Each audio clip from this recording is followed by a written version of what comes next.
इस वक्त का लेटेस्ट अपडेट यूनाइटेड नेशंस की सिक्योरिटी काउंसिल में भारत की अध्यक्षता में पास हुए एक प्रस्ताव की है।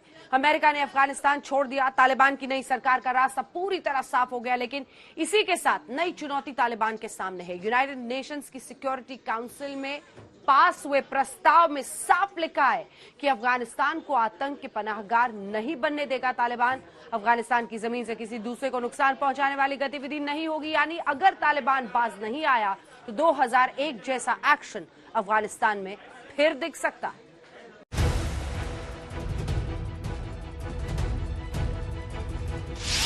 कैसी होगी तालिबान की नई सरकार?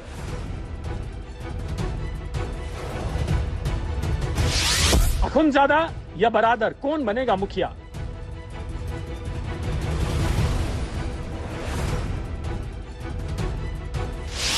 तालिबानी राज आया, खौफ लौट आया। आज तालिबानी राज का पहला दिन है और पहले दिन अफगानिस्तान के अंदर से आई तस्वीरें देखकर कलेजा कांप उठा। हत्याओं और बर्बरता का दौर लौट आया।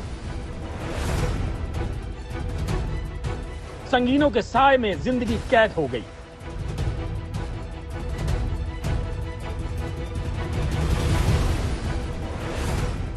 अफगानिस्तान के पूर्व राष्ट्रपति हामिद करजई हो या फिर पूर्व प्रधानमंत्री अब्दुल्ला, दोनों हाउस अरेस्ट में हैं।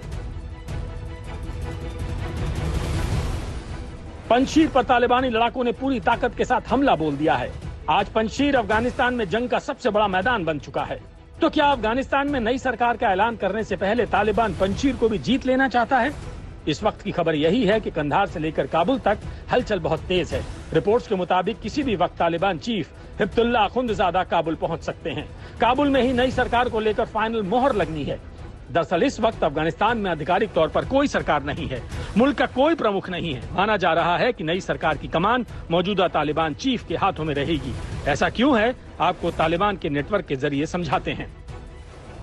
पिछले 5 सालों से तालिबान के अमीर अल मोमिनीन यानी प्रमुख मौलवी हिब्तुल्लाह अखुंदजादा हैं। हिब्तुल्लाह ही तालिबान के बड़े फैसले लेते हैं। वही मुल्ला अब्दुल गनी बरादर तालिबान के नायब सदर हैं, जो सिर्फ सियासी मामलों को देखते हैं।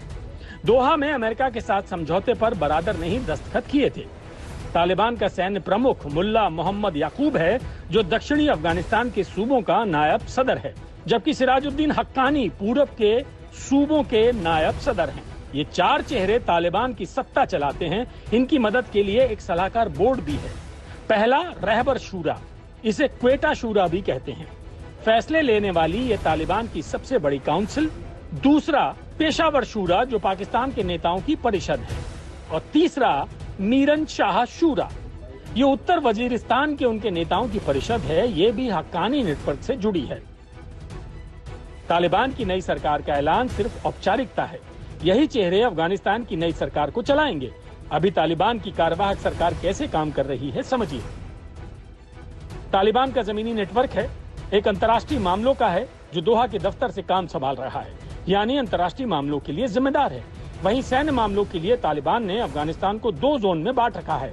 एक मुखिया पश्चिमी जोन के 21 सूबे संभालता है, जबकि पूर्वी जोन का चीफ 13 सूबों की कमान संभाले हुए है। और तो और जोन चीफ के नीचे इलाकेवार चीफ का नेटवर्क है, जिसमें 7 नेता हैं। हर सूबे का एक कमांडर है, हर जिले का एक अलग कमांडर है। वही सूबे को चलाने के लिए गवर्नर भी है।